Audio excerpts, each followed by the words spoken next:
This is the Big O Show. This is the Big O Show. All right, there he is. He's ready to go. How you feeling, baby? You feeling good? Feeling great, man. Feeling like I got a little edge to me. Yeah, you better have an edge on this segment. Although Iman Shumpert didn't have an edge. No, and actually, let me rephrase. I'm not feeling great. I'm still a little angry. I'm a little angry at the Dolphins because of this news is the reason why I'm speaking to you from my den with Nuke Hopkins, Clemson jersey behind me, instead of speaking from you or to you from the Cromwell Hotel and Casino in Las Vegas.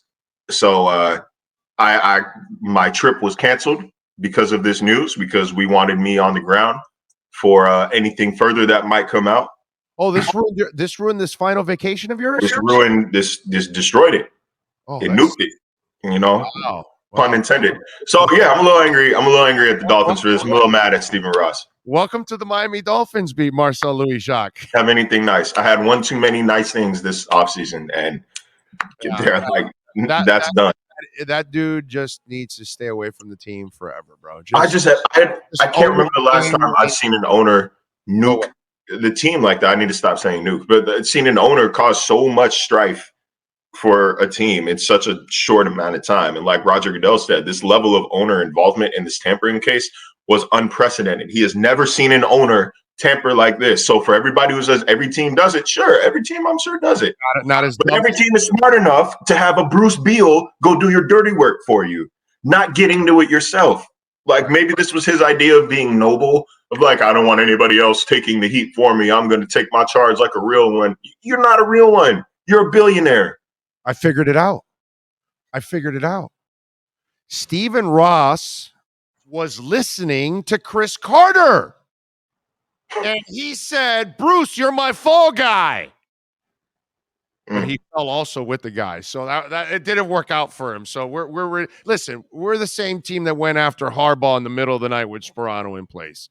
So that's where Stephen Ross, when he says, oh, we disagree with this, that's where, dude, you have no credibility. You lost all your credibility already. You're done with credibility. Please don't talk anymore. You have zero. This is the same guy that celebrated Tebow and the Gators when his other tenant in the building is the Canes.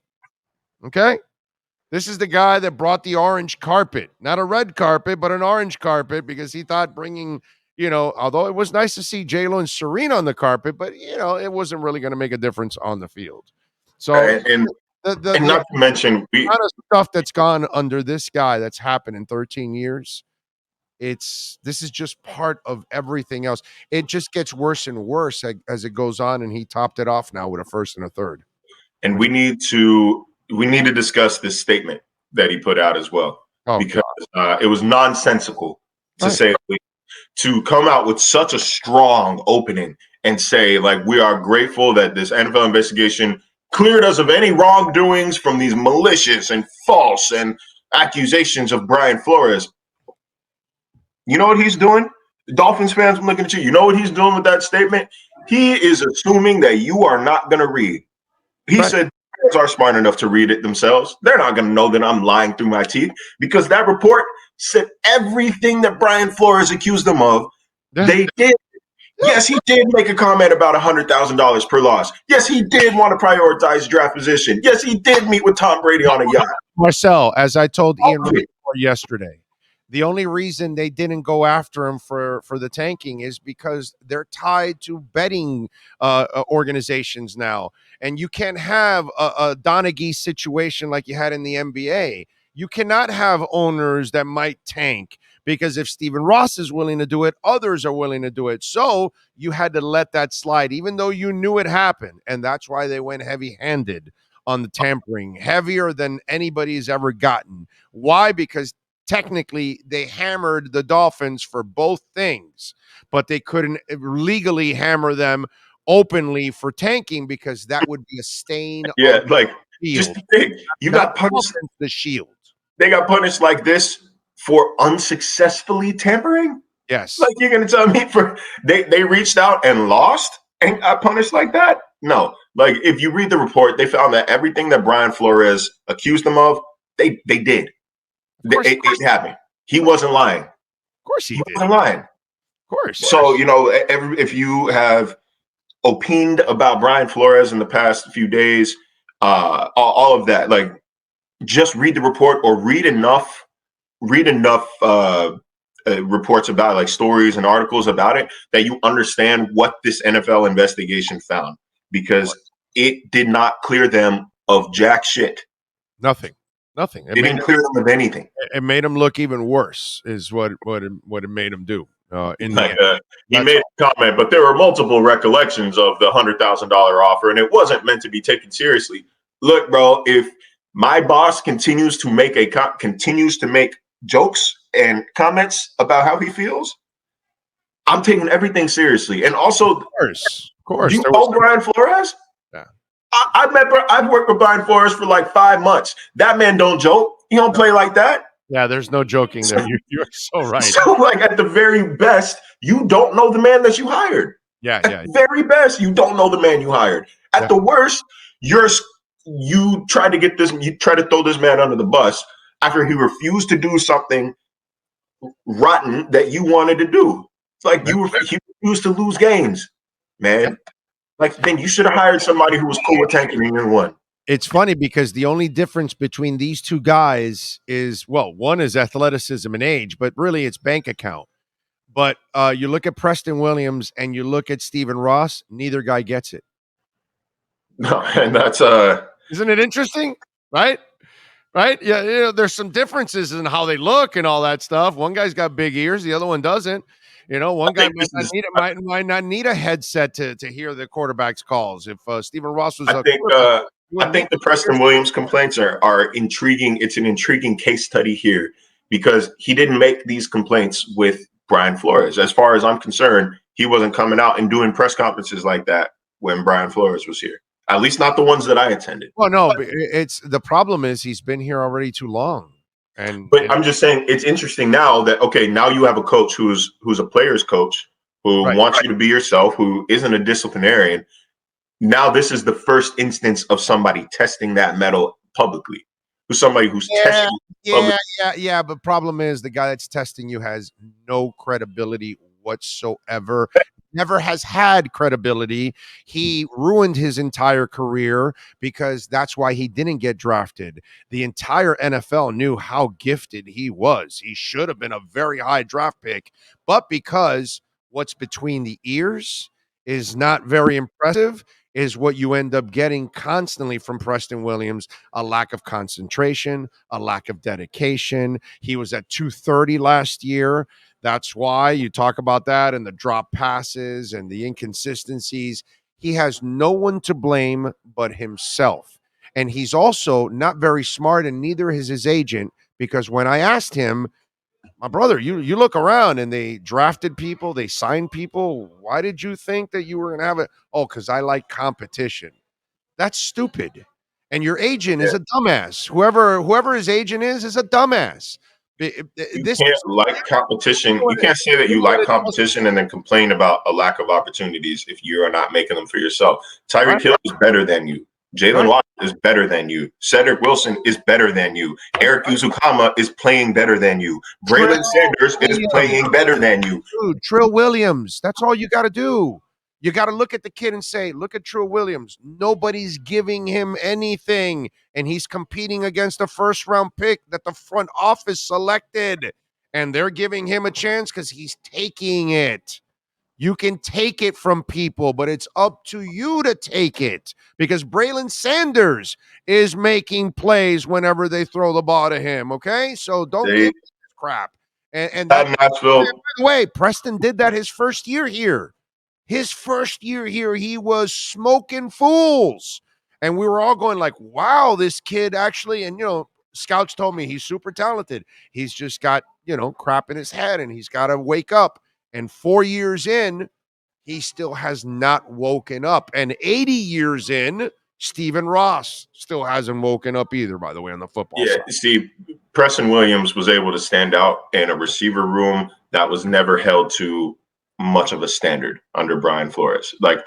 With all due respect to Josh Grizzard, that an injury standard. We have the lowest average yards of separation rate since Tua entered the league in 2020. Yeah. So he stood out in a room full of heavy-footed receivers that, heavy-footed, antiquated receivers that said, I can win 50-50 balls, so here we are. That doesn't work anymore, man. Like I've been saying, I say every time somebody asks me about wide receivers, separation is just as important as catching ability. Because if you can't get open, I don't care you make the coolest catches in the world. Yeah. You have to stick them on your hands. Doesn't matter if your DB's in your shirt. Right. So if you don't separate like that, if you don't make things happen after the catch, and if you don't block, you don't have a place in this. You don't have a place in this. I think I said it on the show, man, that Devontae Parker's days were numbered. Yeah, of course. Separate. Yeah. So he shouldn't be that. He really shouldn't be that surprised. They gave him a second chance just to see if he could tap into that 2019 form. Look, man, I'll tell you what. This is the wrong time to be bitching publicly.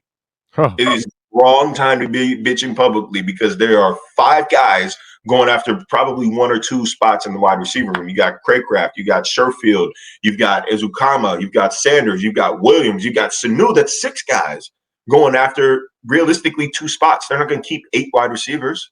Yeah, no, Ezukama in the top. Frankie, you forget about, like, people are being forgotten about in this room, and you're bitching publicly about a lack of opportunities. What's that phrase everybody said? Nobody cares, work harder. Right. Yes. Nobody cares. Work harder. You damn right. That's the way it is. And that's why you admire Trill Williams and you don't respect what Preston Williams is all about. And and everybody sees it too, by the way. I was sitting there with Wingfield and we were talking about how you look at the effort of Preston Williams. I'm looking at him going, watch these guys run their routes, and then you watch Preston Williams, and it's just kind of half-ass. And he just doesn't get it, unfortunately. It's a shame. It really is. All right, so you've had a week under your belt now, and you've had some padded practices. So talk to me about what has pleasantly stood out to you so far this week that you would tell Dolphin fans this is something really good that they can build on. So obviously I want to go back to the low-hanging fruit or easy-hanging fruit in Tua. Of course, he can't be hit. So pads going on doesn't really make that big of a difference. But when you talk about Tua's arm strength, it's not his ability to throw downfield that people who know what they're talking about are critiquing. It is his ability to throw off platform.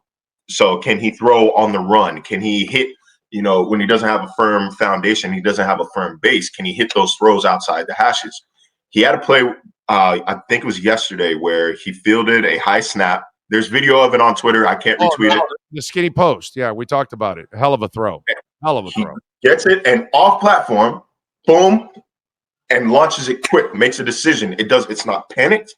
It's not rushing. It's not, it's not head scratching. It is. Well, he does have to grab the snap high, and he's throwing over a rushing defender too. Yeah, so it is a challenging pass for him. You know what I mean? That's why it was impressive.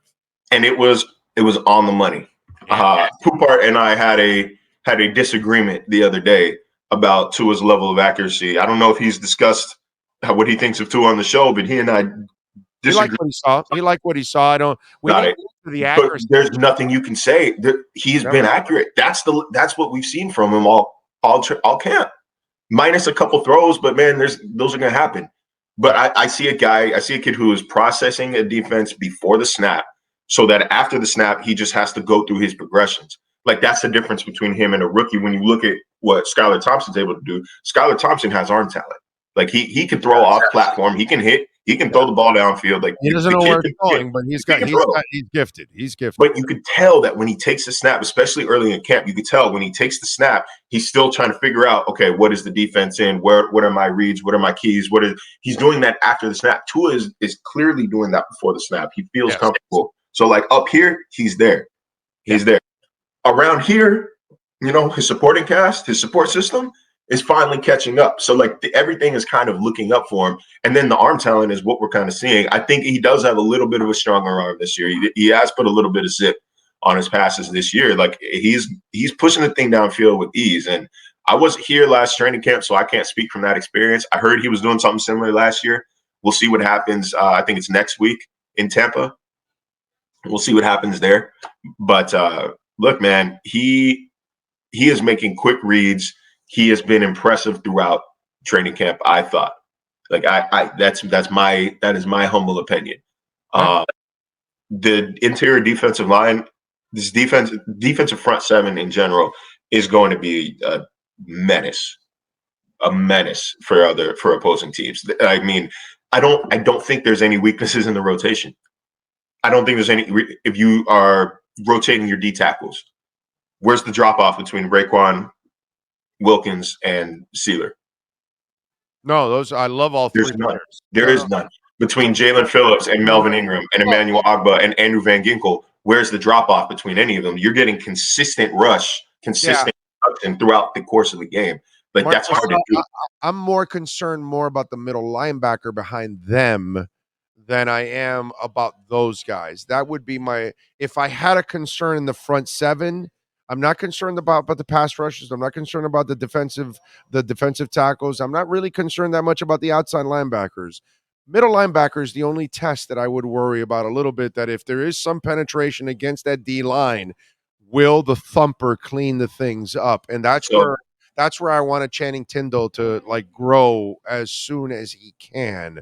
You know what I mean? I can't expect it from him early on, but I'm hoping by the second half of the season, I'm seeing a little bit more of him in that middle.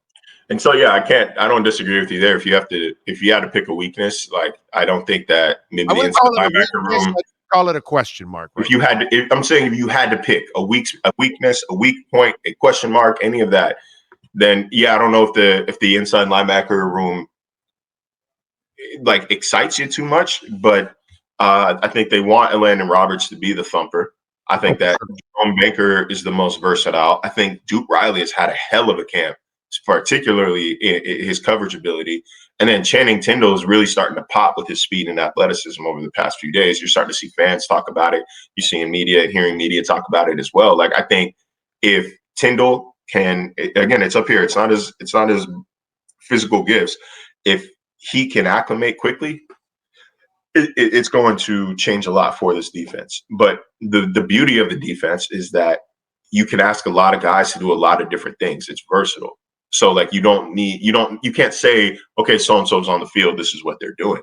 And I think that obviously that starts with the defensive backs with Jones and Holland, but it trickles down into the linebackers as well. So we'll see how they do against the run. I know that, Raekwon Davis is going to play a large part in kind of controlling this run defense, but against the pass, I think this will be one of the better defenses against the pass in the NFL this season. They have to be. They got too many. If there's too much talent on the field for them not to be, it would be a disgrace if they're not.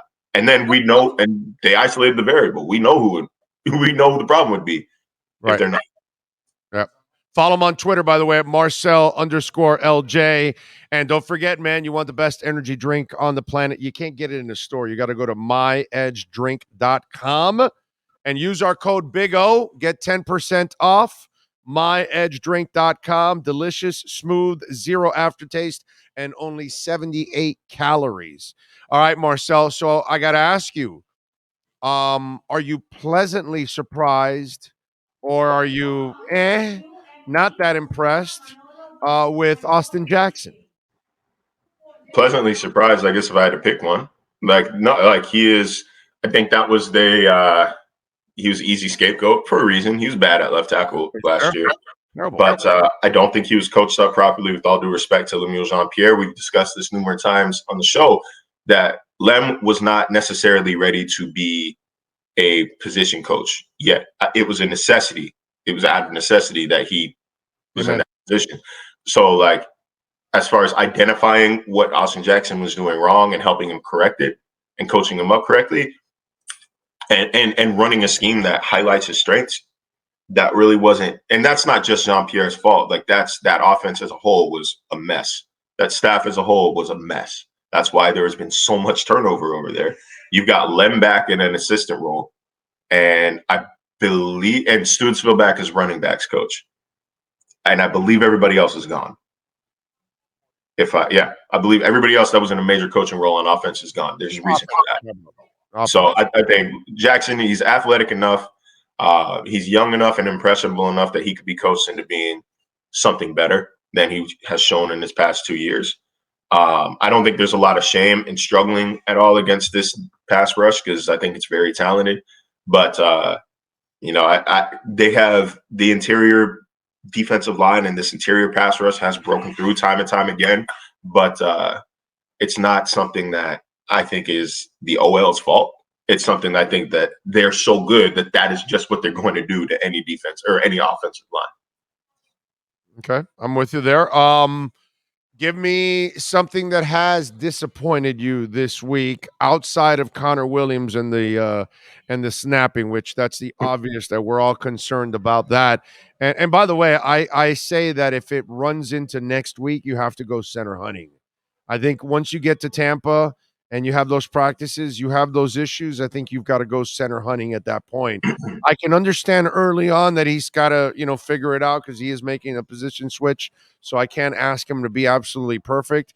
But within the first 2 weeks of camp, I got to see you finally get that fine tune in there. Do you agree with that, by the way? Yeah, I would say so. And it's a hard motion. I asked him too. Like I asked him the other day, look, man, when people think about playing center, obviously the first thing everybody thinks of is snapping the ball. That's natural. Right. I said, what more goes into playing center that people don't talk about? And he's saying, like, you have to be concerned with both sides of the offensive line. And I think I teased this the last time I was on here, that it's more cerebral than anything. You are the quarterback of the O-line now. You have to make the calls. You have to identify the defense. Like, it's not just learn how to snap. And so, it's hard.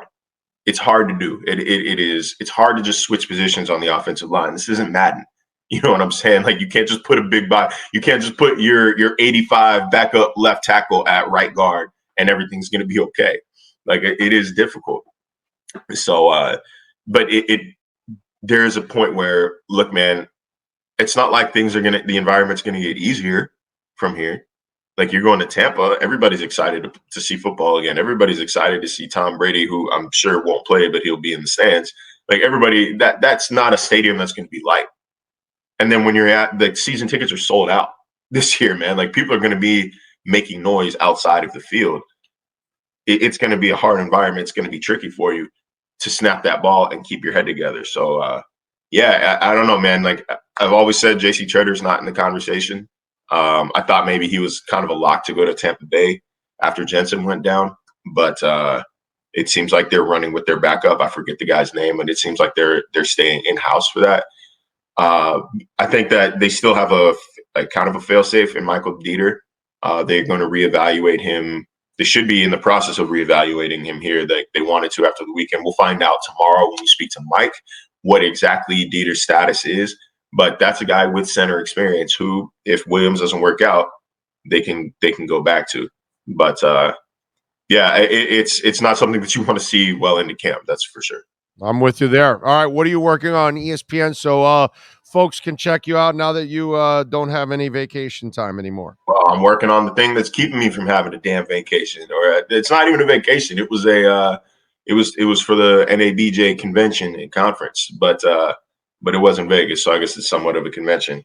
But I am here to keep digging. That's all I can really say. I'm here to keep digging. I'm here to get a background, here to get a timeline together of how this tampering came to be. And when I find out anything, y'all will find out. All right, there you go. Follow him on Twitter at Marcel_LJ and catch his work here twice a week. And of course, you got to follow him there on ESPN, getting it done with his Hopkins jersey back there. We will catch up with you later on next week, my friend. I appreciate you. I'll see you out at camp over the next couple of days. We'll be out there Friday and Saturday. Absolutely. Thanks for having me. You got it. Be good. There you go. Marcel Louis-Jacques, you now have the edge.